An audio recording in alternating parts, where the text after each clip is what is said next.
Selamat malam para pemirsa, ketemu lagi di Hot Room dengan saya Hotman Paris. Tahun 2022, masyarakat Indonesia dihebohkan dengan kasus Sambo. Persidangan sudah berlangsung lama dan cukup alot. Tapi masyarakat gagal fokus karena yang ditanyakan di sidang telah melebar kemana-mana. Padahal masyarakat itu ingin tahu apakah ini pembunuhan biasa atau pembunuhan berencana.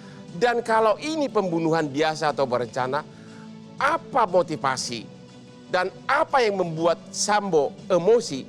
Apakah benar terjadi pelecehan terhadap istrinya yang membuat harga dirinya berontak dan ingin membela harga dirinya sendiri?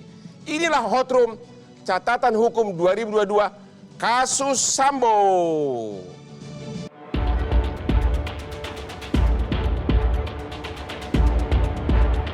Baik, pertama pada saat di lantai 3 Rumah Saguling yang mulia. Pada saat itu beliau memerintahkan saya untuk menembak Joshua dan setelah itu dia juga menceritakan kepada saya tentang skenario yang akan nanti dijelaskan dan dijalankan di Duren 3 yang mulia. Karena yang sebenarnya kan beliau mengatakan kepada saya dengan keras, dengan teriak juga yang mulia. Dia mengatakan kepada saya untuk, "Woi, kau tembak cepat, cepat kau tembak." Lalu yang terakhir yang mulia, saya melihat beliau menembak ke arah Joshua yang mulia. Anda bilang tadi ini istri jenderal diperlakukan kayak begini. Tempuh prosedur hukum, bos. Dari segi visumnya gimana? Dari segi visumnya, sebelum divisum, ini sebelum divisum dulu ya, diserahkan mayat atau jenazah almarhum. Tapi tak boleh dibuka petinya. Padahal kepentingan kami sebagai tulang ada di situ meletakkan ulos. Ingat bahwa humas sama dengan media, kita punya kode etik profesi, juga kode etik jurnalistik.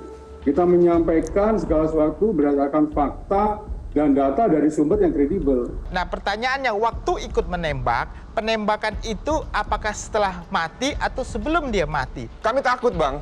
Itu ngomong ke Bang Kamarudin. Kalau bukan karena laporan Abang, kita tidak punya ruang untuk gerak.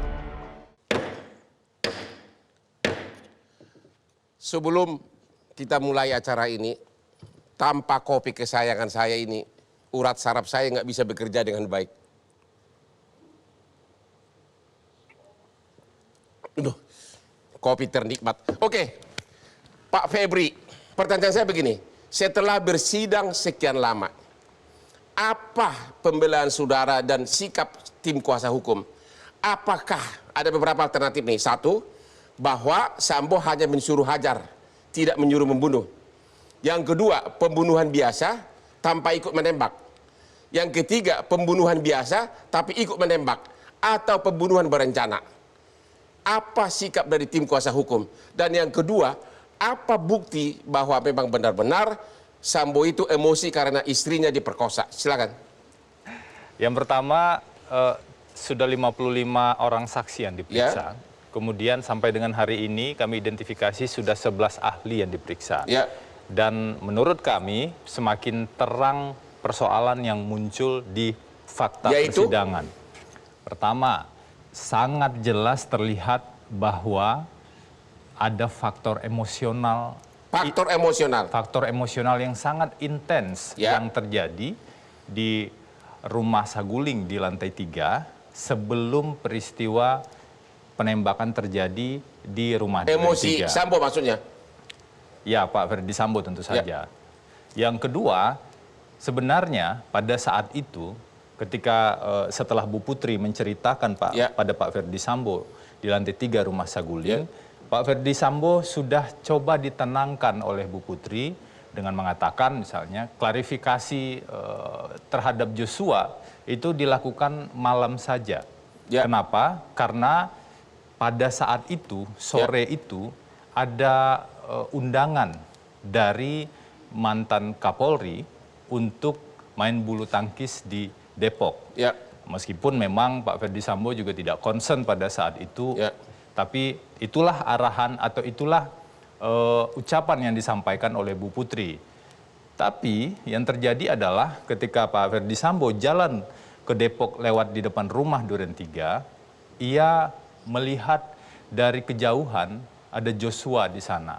Dan ketika dia melihat itu, ini menurut berkas dan keterangan dari Pak Ferdi Sambo ya, ketika dia melihat Joshua itu, emosinya kembali meningkat sampai akhirnya mobil itu kelewat sedikit, akhirnya ia berhenti dan berjalan terburu-buru masuk ke dalam rumah.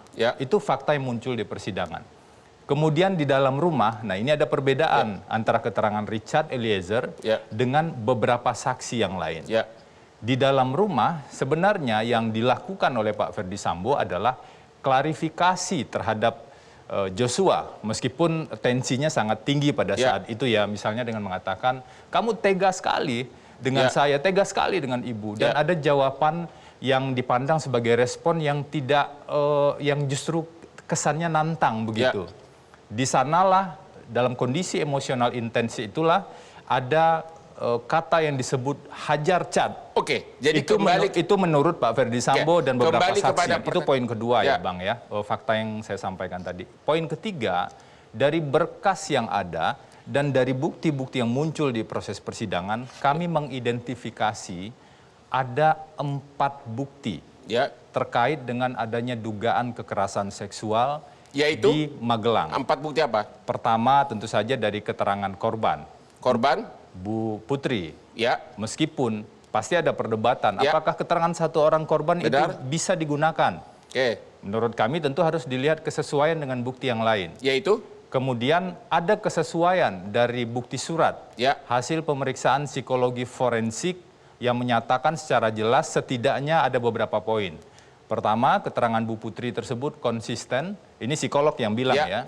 Yang kedua, tidak ada indikasi maling gering di sana. Jadi tidak ada indikasi kebohongan dari keterangan yang disampaikan Bu Putri.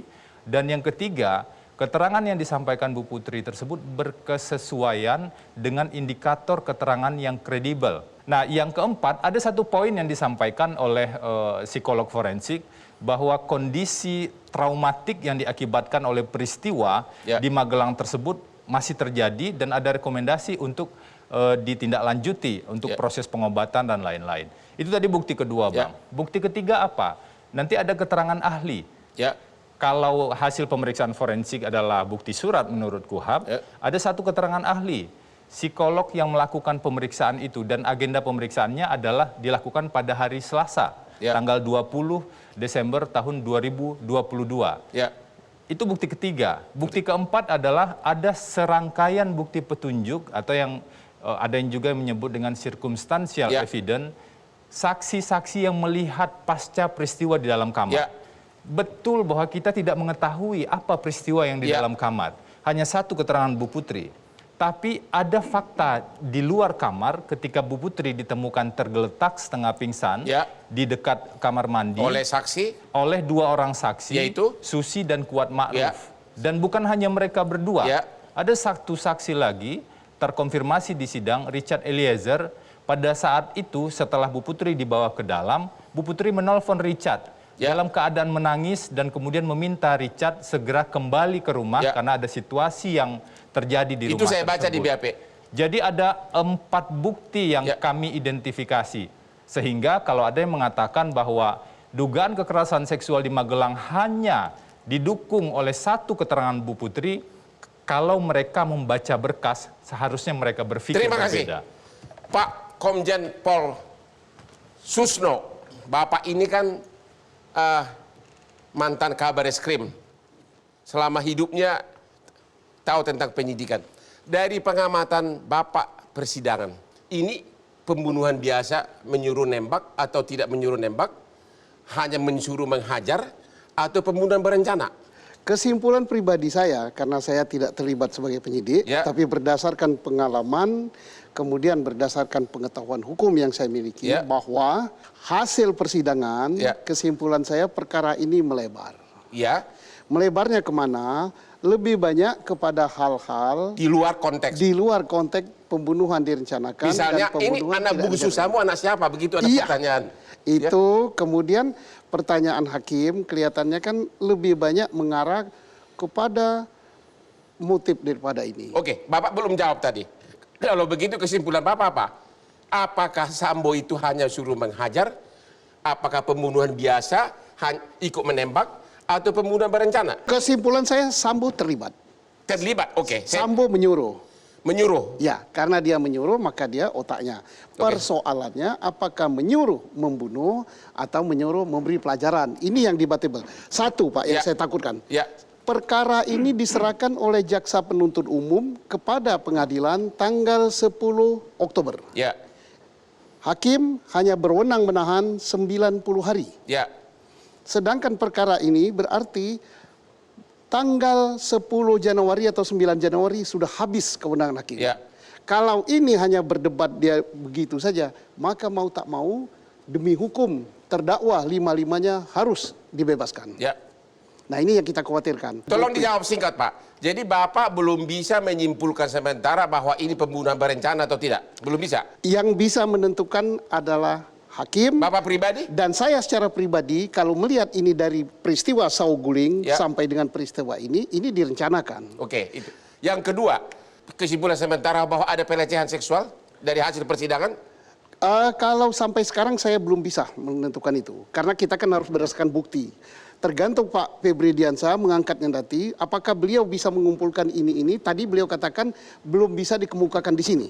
Oke, kita istirahat dulu. Kita akan bahas lagi nanti apakah memang ada pelecehan seksual sebagai motif kenapa Sambo emosional. Ketemu lagi di Hot Room.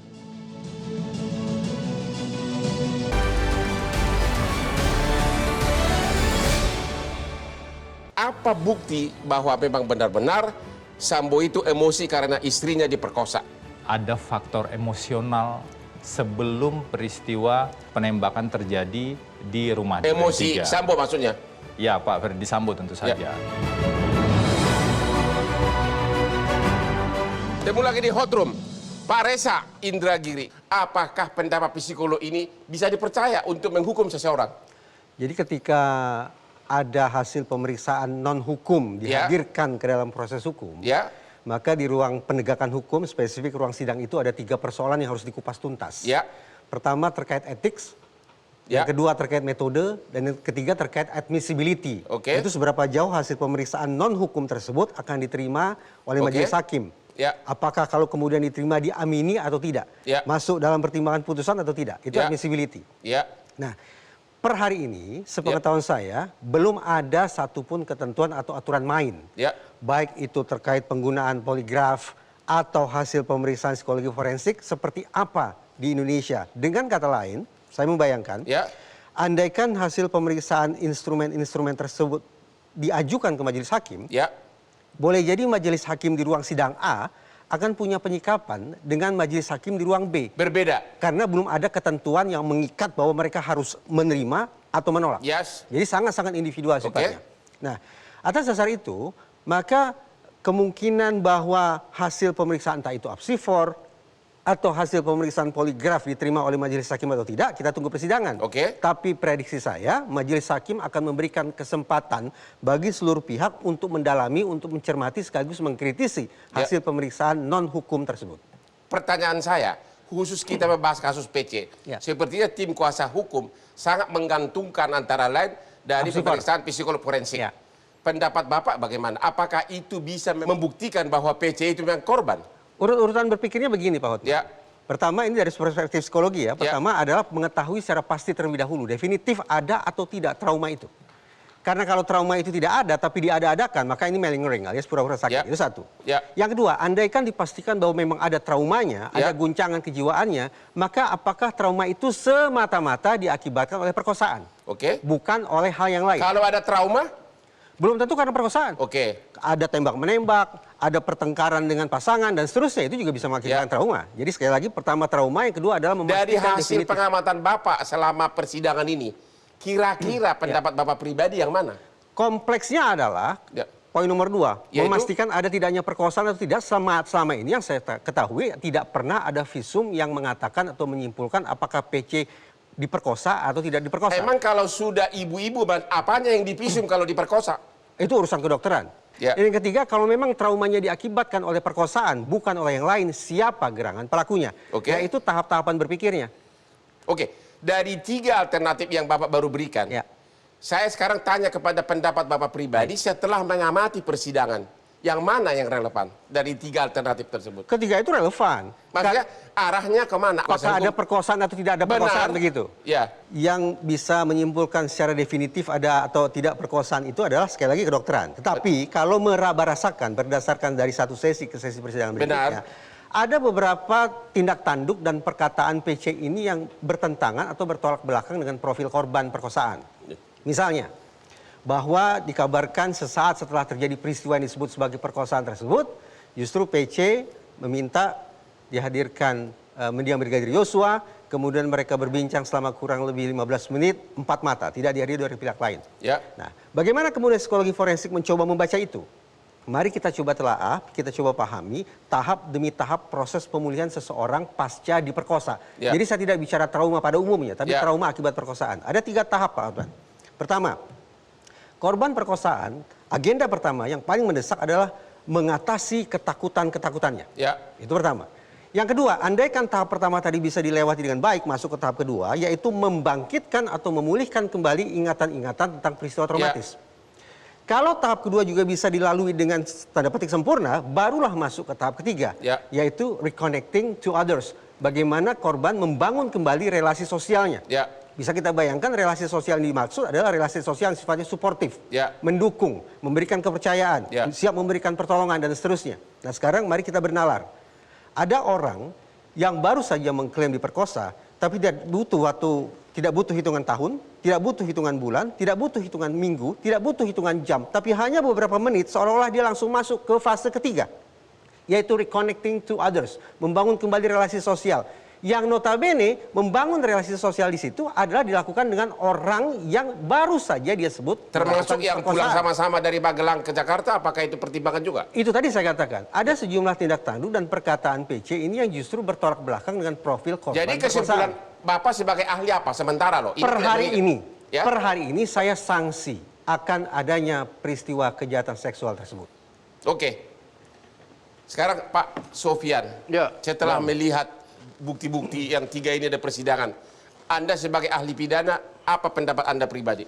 Kalau saya melihat, saya kan bukan menganalisa apakah ini pembunuhan berencana atau pembunuhan biasa, 338 atau 340. 340 ada 2 elemen yang membuktikannya nggak mudah. Yang pertama adalah dengan sengaja, dan yang kedua adalah direncanakan. Ya. 2 elemen ini dalam konteks hukum pidana ada di lapangan batin, bukan di lapangan lahir. Itu kata Profesor Mulyatno. Jadi ada di lapangan batin, dan di lapangan batin itu adalah di lapangan pikiran si pelaku. Apakah dia telah memutuskan untuk melakukan tindak pidana pembunuhan? Yang kedua, bagaimanakah dia melakukan pembunuhan itu? Dan yang ketiga adalah bagaimana dia bisa mengaburkan peristiwa pembunuhan itu. Dalam pembunuhan direncanakan di beberapa negara disebut juga dengan organized crime. Ya, kejahatan yang terorganisasi. Jadi tidak dilakukan oleh satu aktor. Ya, dan biasanya dalam beberapa putusan pengadilan itu jarang sekali di hari yang sama lalu dia membunuh, itu disebut dengan pembunuhan yang direncanakan. Anda mengatakan bahwa waktu itu sangat perlu. Ada jangka waktu dalam literatur yang dikemukakan oleh Utrecht, literatur yang dikemukakan oleh Van Vollenhoven, kemudian Van Bamelen mengatakan bahwa si pelaku berpikir tenang untuk mengambil keputusan untuk melakukan tindak pidana pembunuhan. Jadi kondisi berpikir tenang itu bukan ahli pidana yang menjawab, tapi itu ada ahli psikologi. Kalau dalam kaitan dengan ini, karena itu harus dibuktikan dulu, Bang. Berpikir apakah Sambo berpikir tenang untuk mengambil keputusan melakukan pembunuhan, dan bagaimana dia melakukan pembunuhan tersebut. Ya. Saya sudah baca berita acara interogasi antara Sambo dengan Baradae dan Ricky. Di dalam berita acara itu saya melihat bahwa tiba jam 3 dari Magelang, si Nyonya ngadu ke suami. Kemudian 4:30 dipanggil Ricky dan Baradae, dan jam 5:15 sudah terjadi penembakan, kurang lebih 45 menit. Dan Baradae dan Ricky mengaku di BAP pada saat mereka dipanggil, seorang jenderal menangis menceritakan Pertanyaan saya, apakah itu relevan untuk membuktikan apakah itu pembunuhan biasa atau berencana? Ya, dari sisi hukum pidana, elemen direncanakan itu tidak mudah membuktikan. Saya belum menemukan penjelasan psikolog yang menyatakan bahwa Sambo berpikir tenang untuk mengambil sebuah tindakan membunuh. Saya belum menemukan itu. Kalau nanti dalam persidangan berikutnya ada ahli yang menyatakan itu di pengadilan ya, di pengadilan. Ahli atau bukti? Ya, ahli itu adalah alat bukti. Ya. Ya, ahli adalah Jadi ahli adalah alat Anda masih bukti. menunggu apakah ada bukti yang membuktikan bahwa Sambo itu berpikiran tenang waktu memerintahkan. Ya, untuk membuktikan adanya unsur yang direncanakan. Kalau dengan sengaja menurut saya ya. Elemen itu pasti ada ya, tapi direncanakan itu nggak mudah membuktikan. Apakah pembunuhan biasa atau tidak? Pembunuhan biasa dengan pembunuhan yang direncanakan ada kesamaan unsur, yaitu disengaja. Sengaja. Di pembunuhan berencana ada elemen direncanakan. Direncanakan dalam beberapa penjelasan itu dibuktikan oleh seorang psikolog untuk memeriksa orang tersebut. Yang kedua, pembuktiannya adalah dari aktus reusnya, dari perbuatannya. Jadi dari perbuatan itu juga bisa dinilai apakah hakim menilai dari saksi-saksi fakta yang ada, elemen direncanakan itu terpenuhin atau tidak. Oke, kita istirahat dulu. Jadi kita akan bahas berikutnya apakah Sambo dalam keadaan tenang kalau benar dia menyuruh ajudannya untuk menembak. Itu faktor yang sangat relevan untuk dipertimbangkan oleh hakim. Ketemu lagi di Hot Room.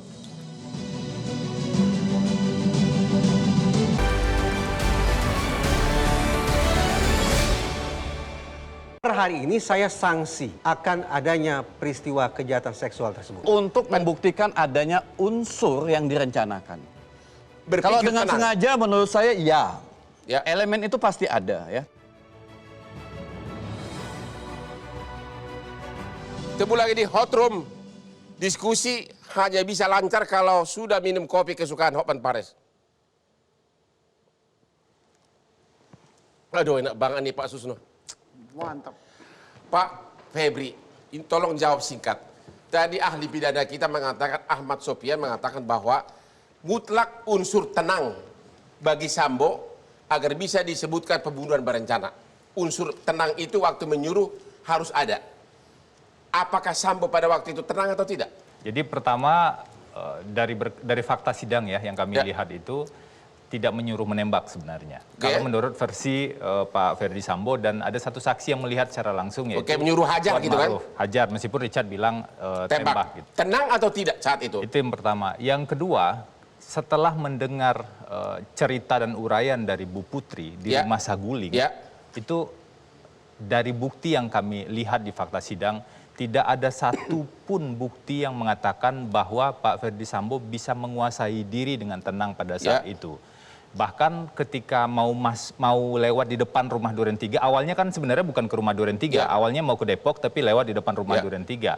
Sempat melihat Joshua pada saat itu, di CCTV juga kelihatan, dia sempat keluar sebentar dan mobil Pak Ferdi Sambo di sini sempat melihat dan ini pun membangkitkan emosi yang luar biasa pada saat itu. Tapi masih kelewat mobilnya dan pada saat ke dalam apalagi. Jadi memang ada situasi yang bisa disebut tidak stabil atau ada emosional intens dan lain-lain. Kenapa dalam persidangan kalian sebagai kuasa hukum tidak fokus ke berita acara interogasi yang di mana mereka dipanggil Sambo itu menangis? Kenapa itu nggak fokus? Bukankah itu bukti bahwa tidak tenang? Justru itu yang sudah terbukti di fakta persidangan. Ketika tapi benar kan di berita acara dua ajudan mengakui bahwa Sambo menangis? Ketika Richard Eliezer diperiksa, itu kami konfirmasi dan dia membenarkan apa yang dia sampaikan di berita acara. Bagaimana kondisi Pak Ferdi Sambo gemetar dan menangis pada saat itu. Yang sebelumnya masuk adalah Ricky. Ricky juga mengkonfirmasi hal tersebut. Tapi poligraf mengatakan klien Anda berbohong, mana yang benar? Nah, itu yang harus dilihat. Kalau bicara soal poligraf, kalau kita baca semuanya ya, kan ada 5 hasil poligraf. Asumsikanlah hasil poligraf ini benar, asumsi ya. Kita misalkan poligraf benar. Tahukah publik bahwa ketika tes poligraf ini benar, kalau tes poligraf ini benar, yang paling diuntungkan siapa? Yang paling diuntungkan adalah Pak Ferdi Sambo. Kalau dibaca secara hati-hati. Karena poligraf kan harus dilihat pertanyaannya apa. Satu, Richard mengatakan bahwa dia yang menembak Joshua, Richard Eliezer. Dalam poligraf? Dalam poligraf dan Richard dikatakan jujur. Ricky yang paling tinggi tingkat kejujurannya, nilai positifnya, mengatakan dia tidak melihat Pak Ferdi Sambo menembak Joshua. Padahal ia ada di sana pada saat itu. Ricky dibilang jujur. Dan ini berkesesuaian dengan bukti-bukti yang lain. Artinya apa? Satu bagian utama dari dakwaan jaksa yang mengatakan Pak Ferdi Sambo ikut menembak Joshua itu justru gugur dengan tes poligraf. Tapi tes poligraf itu punya banyak perdebatan. Ya. Di kalangan hukum ada perdebatan. Mungkin Mas Reza bisa menjelaskan. Kalau gitu saya tanya kepada Reza. Tes poligraf menurut Anda apakah itu sudah bisa dipertanggungjawabkan untuk menghukum seseorang? Kita terjemahkan poligraf menjadi lie detector, alat pendeteksi kebohongan. Persoalan mendasarnya adalah alat ini sama sekali tidak mengetahui mana kebohongan dan mana tidak kebohongan. Tidak mengetahui? Tidak mengetahui sama sekali. Kebohongan itu apa? Kebohongan itu kita definisikan sebagai kesenjangan antara pernyataan dan kenyataan. Jadi Anda meragukan hasil poligraf? Poligraf atau lie detector atau pendeteksi kebohongan itu hanya menakar pernyataan dan reaksi fisiologis yang menyertainya, bukan membandingkan antara pernyataan dan kenyataan. Oke. Jadi misalnya ada pernyataan tertentu yang kemudian dijawab dan menghasilkan respon fisiologis yang apapun hasilnya, positifkah, negatifkah, netralkah, pluskah, minuskah, bagi saya hasil poligraf dikesampingkan saja. Wow, Pak Susno gimana? Apakah hasil poligraf itu bisa diatur? Saya katakan bahwa sampai dengan sekarang hasil tes kebohongan itu tidak akurat, tidak bisa dijadikan sebagai alat bukti. Ya. Justru yang bohong itu adalah poligrafnya itu sendiri. Alat itu yang suka berbohong. Kenapa? Bagaimana mendeteksi bahwa saya bohong dikaitkan dengan detik peredaran darah dan sebagainya. Denyut jantung dan sebagainya. Jadi yang benar adalah alat itu yang berbohong. Tapi Pak Reza waktu di persidangan ahli menyatakan bahwa hasil poligraf itu di dunia internasional di atas 90%. Memang kebenaran keakurasiannya. Kebohongan itu tidak bisa pakai persentase, Pak Hotman. Kebohongan dan kejujuran itu hanya dua variabelnya, hitam atau putih, biner saja. Bohong atau tidak bohong, jujur atau tidak jujur. Kalau ada kebohongan atau kejujuran 93%, berarti 7% kebohongan. Lantas kita ingin mengatakan apa tentang orang ini? Ya. Tetap saja berarti dia tidak hanya dari denyut jantung dan darah. Bisa katakan, alat ini tidak mengukur kenyataan. Alat ini hanya mengukur respon fisiologis manusia. Sekarang bayangkan, jangankan pakai lie detector, jangankan melakukan pidana, duduk di sini saja, kalau diukur degup jantung saya bertambah, pupil saya membesar, suhu badan saya naik. Apakah itu penanda saya berbohong? Bukan. Mungkin karena saya sedang cemas, karena saya menahan buang air kecil, karena saya sedang masuk angin. Jadi alat itu sekali lagi sama sekali tidak bisa menemukan tali temali antara pernyataan dan kenyataan. Sebutan lie detector atau pendeteksi kebohongan adalah hiperbola belaka. Apapun hasilnya, apapun hasilnya saya akan kesampingkan siapapun itu. Jadi Anda tidak percaya poligraf sebagai saya tidak menganggap bahwa poligraf adalah alat yang tepat digunakan untuk proses penegakan hukum. Pak Ahmad Sofyan, dari segi teori hukum pidana, apakah hasil poligraf bisa sebagai bukti petunjuk? Ya, jadi dalam untuk menambah keyakinan hakim. Ya, jadi biasanya begini, poligraf itu dalam konteks pembuktian tidak bisa jadikan dasar untuk menghukum seseorang. Ya. Dia itu hanya dipakai sebagai alat bantu dalam proses penyidikan, ya, mengungkap kejahatan-kejahatan yang rumit, sulit, ya. Tetapi dia bukan dipakai sebagai alat bukti untuk menghukum seseorang. Satu-satunya sebagai alat bukti, ya. Dia hanya untuk mengetahui, untuk menebak, menganalisa konteks kejahatan itu sendiri. Jadi bukan menganalisa tentang orangnya, ya, menganalisa konteks kejahatan. Tapi kan salah satu bukti sekarang ini yang sudah diakui adalah keyakinan hakim. Ya, benar. Dan keyakinan hakim itu bisa didukung oleh poligraf. Bagaimana itu? Kalau saya kok meragukan ya, keyakinan hakim didasarkan kepada poligraf sebagai alat bukti dalam menentukan apakah orang ini berbohong atau tidak berbohong. Kenapa? Karena harusnya kebohongan, untuk mengungkap kebohongan itu bukan didasarkan pada scientific evidence, kalaupun itu disebut sebagai scientific evidence, tetapi adalah dari rangkaian perbuatan yang terjadi. Jadi kesimpulan Anda, poligraf ini tidak bisa dipakai untuk memberatkan Sambo, apakah pembunuhan berencana atau tidak? Untuk mendapatkan, saya kembali lagi ke pertanyaan awal, untuk menemukan elemen perencanaan dengan menggunakan poligraf terlalu gegabah, terlalu gegabah memakai elemen bukti poligraf untuk menentukan seseorang melakukan pembunuhan berencana. Iya. Kita kembali lagi setelah istirahat yang berikut ini.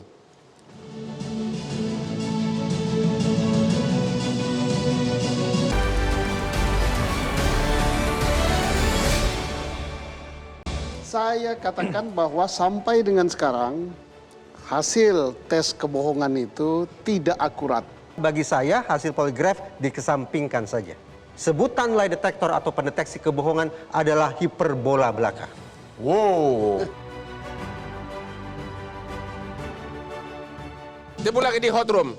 Pak Susno, tadi Pak Ahmad Sofyan mengatakan bahwa untuk menentukan seseorang melakukan pembunuhan berencana perlu ada ketenangan.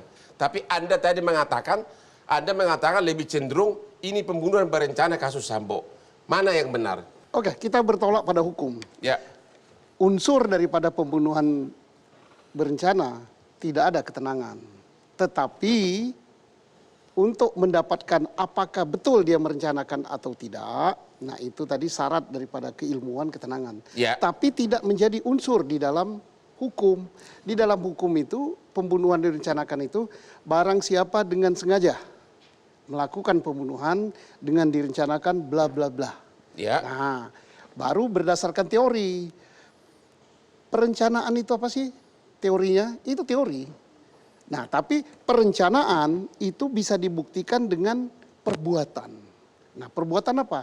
Dikumpulkan di Duren 3. Di Duren 3 omong-omong. Kita akan begini, pergi ke sini, dan sebagainya, dan sebagainya. Kemudian membagi peran, dia seorang barada yang tidak memegang senjata, tetapi diberi senjata. Ini kan perbuatan. Nah, perintahnya apa? Perintahnya kan bisa hajar, bisa sikat. Nah, ini kita tinggal tarik di dalam dunia kepolisian yang dimaksud dengan kalau seorang jenderal mengatakan sudah diberi senjata, kemudian perintahnya hajar, apa itu? Saya tambahkan yaitu sedikit. apa? Saya tambahkan sedikit, izin ini menambahkan fakta sidang saja. Jadi apa yang disampaikan Pak Susno tadi, orang saksi, yaitu Richard Eliezer. Ya. Dan kita percaya, kita memahami lah ya, kita memahami di hukum acara yang berlaku satu saksi bukanlah saksi, kecuali keterangan satu saksi ini berkesesuaian dengan saksi lain atau bukti yang lain. Nah, kami sudah identifikasi, ini 55 saksi kan sudah diperiksa di proses persidangan. Kami sudah identifikasi ada 44 keterangan Richard. Dan kami melihat mana keterangan yang berdiri sendiri, mana yang terkonfirmasi dengan bukti lain. Dan terkait dengan pertemuan di rumah Saguling lantai 3 itu, yang dipanggil satu persatu, itu hanya berdiri pada satu keterangan tunggal Richard saja. Apakah mungkin kita percaya hanya dengan satu keterangan tunggal saja tanpa terverifikasi dengan bukti yang lain? Itu yang pertama, izin Pak Susno. Itu yang pertama. Yang kedua, tidak pernah terbukti ada pertemuan dan pembagian peran. Artinya apa? Kalau kita bicara pasal 55 ayat 1 ke 1 KUHP tentang bersama-sama, konsep meeting of mind, pertemuan kehendak antara pihak-pihak yang berbagi peran itu tidak ditemukan dalam bukti di sidang. Silakan, Bang. Silakan. Pak Otman, kita lihat saja, itu kan ada dalam rangka rekonstruksi kan? Tapi rekonstruksi rumah Saguling ada, kemudian rekonstruksi saat berangkat ke rumah Duren 3 ada, sesampai Duren 3 kemudian Sambo masuk dan memanggil, kemudian memberi senjata dan perintah yang tadi masih bersimpang siur. Ada perintah hajar, ada perintah tembak. Nah, ini apapun yang dilakukan bahwa pembunuhan itu dengan tenggat waktu sekian, ada pertemuan ini, apakah ini termasuk direncanakan atau tidak, itu kan hakim yang menyesuaikan. Menurut Bapak? Kalau menurut saya sebagai penyidik, saya berpaham sebagai penyidik itu direncanakan. Makanya penyidik memasukkan 340. Nah, kemudian walaupun pada saat 2 Judat dipanggil, seorang jenderal itu menangis. Tidak ada persyaratan nangis atau tidak. Menangis itu tidak menggugurkan direncanakan.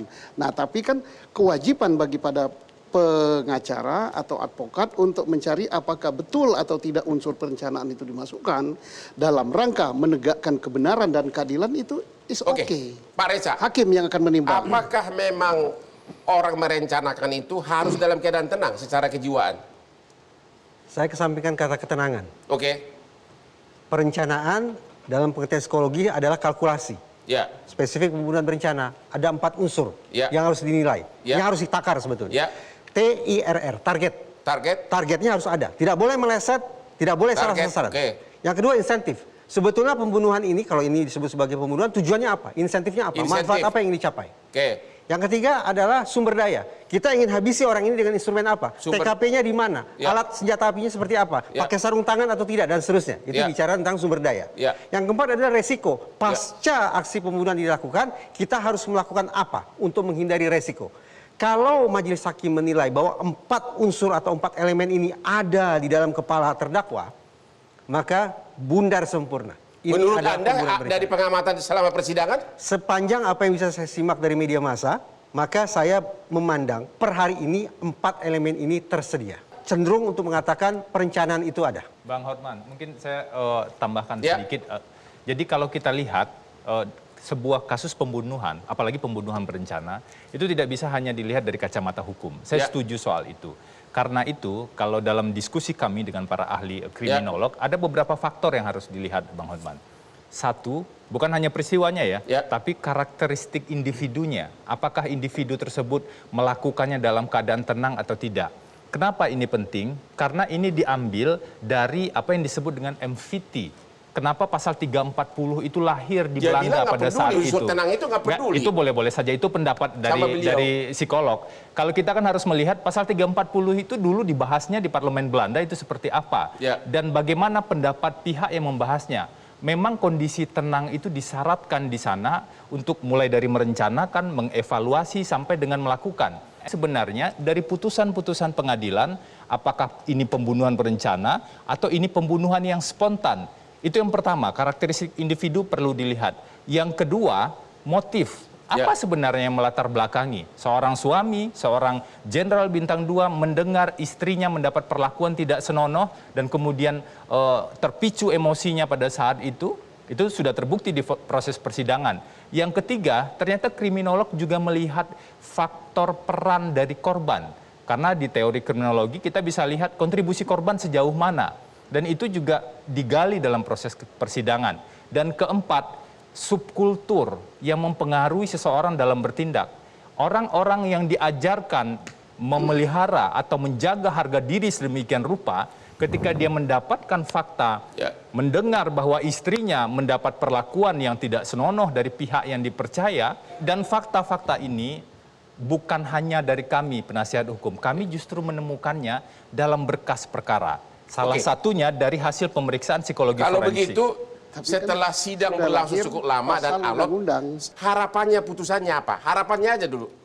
Harapan kami itu sederhana, Bang Hotman. Harapan kami semua fakta terungkap di sidang, kebenaran yang muncul. Kenapa ini penting? Karena sebelum proses persidangan banyak sekali hoax yang terjadi. Banyak sekali fitnah, isunya melebar kemana-mana. Kalau fakta itu terbukti di persidangan, kita tidak boleh menyangkal seolah-olah itu tidak terbukti. Dan sampai hari ini sudah hampir 2/3 persidangan, Anda belum berani mengatakan terbukti atau tidak? Itulah yang saya katakan, kita uji kedakwaan, ujian kedakwaan. Berarti dakwaan itu gugur? Satu persatu bagian dari dakwaan jaksa itu gugur. Kesimpulannya apa? Yaitu bebas. Nanti di nota pembelaan. Gimana Pak Susno? Ini masa tahanan sudah mau habis nih. Bagaimana selanjutnya sikap pengadilan? Saya meminta, berharap saya kira Republik Indonesia ini supaya kasus ini cepat selesai. Kita masih punya berapa lagi poin-poin dari langkah-langkah ini sampai dengan vonis secepatnya. Jangan melebar kepada hal-hal lain. Nah, sedangkan yang disampaikan oleh Pak Febri dan sebagainya saya kira sudah cukup panjang dan sudah didengar oleh hakim itu untuk menentukan berat ringannya hukuman. Kalau pembuktian itu kan cukup, pembuktian itu apa yang menjadi unsur. Nah, sedangkan yang disampaikan oleh Pak Febri bahwa dalam keadaan begini, itu pertimbangan hakim untuk berat ringannya hukuman. Terima kasih. Pak Ahmad, gimana? Apa usulan Anda agar persidangan ini cepat? Saya begini ya, saya masih elemen perencanaan itu saya mau bandingkan dengan satu putusan. Mirip dengan ini. Di NTT, tahun 2001, jadi seorang ibu membaca SMS suaminya, handphone suaminya, ada perselingkuhan. Setelah dibacanya, lalu diteleponnya orang yang diduga melakukan itu. Ya. Diangkat, lalu dimatikan. Dan dia baca lagi, ternyata dia emosinya bangkit waktu itu. Diambilnya sebuah arit, ya, didatanginya suaminya, ingin memberikan pelajaran pada suaminya. Itu arit nancap di dadanya dan meninggal. Dan putusan pengadilan? Ya, kemudian dibawa ke rumah sakit, 4 jam kemudian meninggal. Nah, ada yang menarik.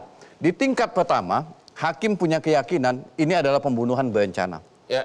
Di tingkat pengadilan tinggi, menguatkan putusan tingkat pertama. Ya. Tapi di MA, ternyata majelis hakim di Mahkamah Agung tidak sependapat dengan putusan tingkat pertama dan PT, dan dikoreksi, dan ini adalah pembunuhan biasa. 338. Nah, jadi begini, saya mau menyatakan satu lagi, Bang Hotman, tentang ada atau tidaknya perkosaan, itu menentukan. Ya. Jika hakim yakin tidak ada perkosaan, maka ada kemungkinan itu 340. Ya. Tapi jika ada perkosaan, 340 gugur. Kemungkinan ya. Jadi memang ada atau tidak perkosaan. Nah, untuk membuktikan ada atau tidak perkosaan tidak mudah. Motif ya? Ya. Oke, Pak Reza, apa catatan akhir Anda atas kasus ini? Apa pointer-pointer yang Anda kritisi? Komnas Perempuan sebaiknya sesegera mungkin mendampingi PC untuk melakukan pemeriksaan ke dokter. Itu udah terlambat?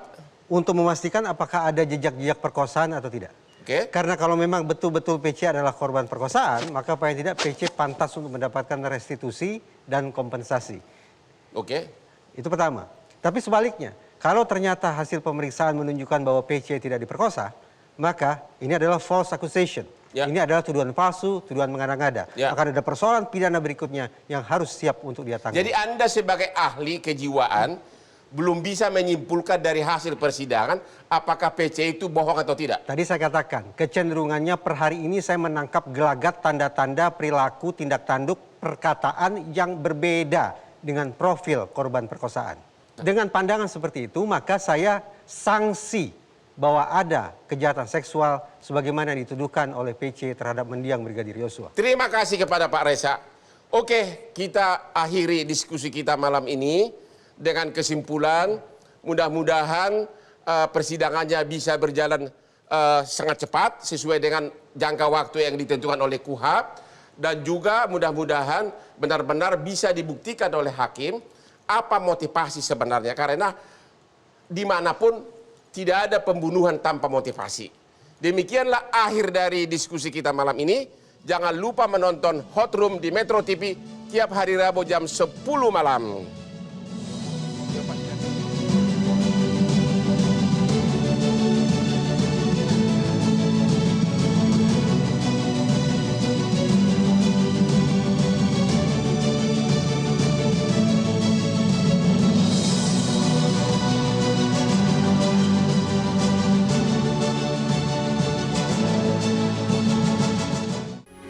Metro TV.